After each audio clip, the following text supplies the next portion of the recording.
तो बच्चों, आज हम पढ़ने जा रहे हैं नूतन गुंजन की हिंदी पाठमाला 5वीं कक्षा की। हम पाठ दूसरा पढ़ेंगे, भिक्षा पात्र। पिछले 2-3 वर्ष वर्षा ठीक तरह से नहीं हुई थी। इस वर्ष तो वर्षा की एक बूंद भी न बरसी थी। भयंकर सूखा पड़ा था।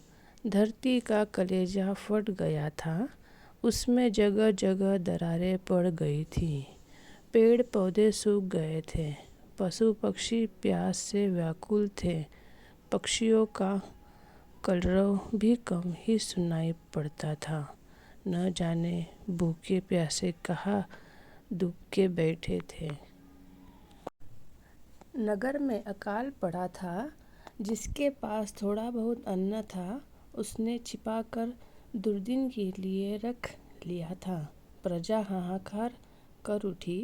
गौतम बुद्ध से जन जन की परेशानी देखी न गई। उन्होंने अपने शिष्यों को इकट्ठा किया। नगर के धनी भक्तजनों को बुला भेजा।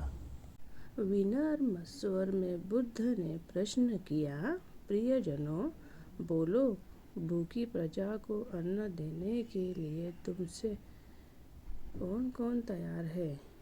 महात्मा बुद्ध के वचन सुन रत्नाकर सेठ का माथा लज्जा से झुक गया। वह हाथ जोड़कर बोला, भगवान, इतने बड़े नगर के हर प्राणी तक अनाज पहुंचाना मेरे वश की बात नहीं है।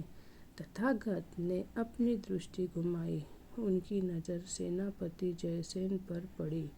जयसेन ने कहा, तथागत, प्राण देने से यदि जनता को अन्न प्राप्त हो जाए तो मैं पल भर में तैयार हूँ, लेकिन मेरे घर में इतना अनाज कहाँ कि पूरे नगर का पेट भर सकूँ। तभी धनी धर्मपाल बोल उठा, भगवान, मैं तो पहले ही भाग्य का मारा हूँ। वर्षा न होने से मेरे सब खेत सूख गए हैं। बीज के लिए रखे अनाज से किसी तरह परिवार को आटा पेट खिला पा रहा हूँ। मुझे तो एक चिंता और भी है, इस वर्ष राज्य का कर्ज कैसे चुका पाऊंगा। सभी एक दूसरे का मुँह ताक रहे थे। तभी भीड़ में से अचानक एक युवती सामने आई। वह थी भगवान तथागत के प्रिय शिष्य अनाथपिंडत की बेटी सुप्रिया। वह अत्यंत दुखी लग रही थी।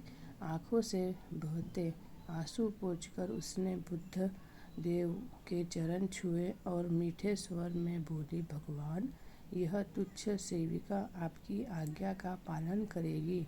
अन्न की कमी के कारण जो लोग बेहाल हैं, वे सब मुझे अपनी संतान लग रहे हैं। नगर के हर आंगन में अनाज पहुंचाने का भार मैं लेती हूँ। सभी आश्चर्यचकित रह गए। भला एक स्त्री इतने बड़े नगर के वासियों का पेट कैसे भरेगी? कुछ तो मन ही मन हंसने लगे, कुछ क्रोधित हो उठे, कुछ को सुप्रिया पागल लगी। किसी ने कठोर आवाज में ताना कसा, खुद को तो दो दाने दाने का अभाव है, फिर इतना बड़ा काम अपने सिर कैसे ले रही है? तेरे घर में क्या भंडार भरे पड़े हैं? सुप्रिया सबके सामने सिर झुकाकर बोली, मेरे पास और कुछ नहीं, केवल भिक्षा पात्र के रूप में यह कटोरा है। मैं सबसे निर्धन हूँ, इसलिए मुझे मांगने में कोई लज्जा नहीं। हे प्रियजनों, आपकी दया के बल पर ही भगवान बुद्ध की आज्ञा पूरी होगी, मेरी शक्ति से नहीं। मेरा भंडार तो आप सबके घरों में भरा पड़ा है। आप दया करेंगे तो मेरा भिक्षा पात्र सदा भरा रहेगा। मैं बार बार आपके द्वार पर आऊँगी। आप जो कुछ भी देंगे वह भूखों को खिलाऊंगी। जब तक धरती माँ के आप जैसे पुत्र हैं, तब तक चिंता कैसी। महात्मा बुद्ध ने मधुर मुस्कान के साथ अपना वरदहस्त आशीर्वाद के रूप में उठाया और बोले, तथास्तु, हम तुम्हारा निश्चय पूरा हो। धनी सेठों ने अपने भंडार सुप्रिया के भिक्षा पात्र में उलीच दिए। पात्र हमेशा भरा रहने लगा। समस्त नगरवासियों का उद्धार हो गया। किसी अकाल पीड़ित को भूखा नहीं रहना पड़ा। उधर वर्षा ने भी कृपा दृष्टि की और धरती की प्यास बुझाई। खेत फिर से लहा उठे, भंडार फिर से भर गए।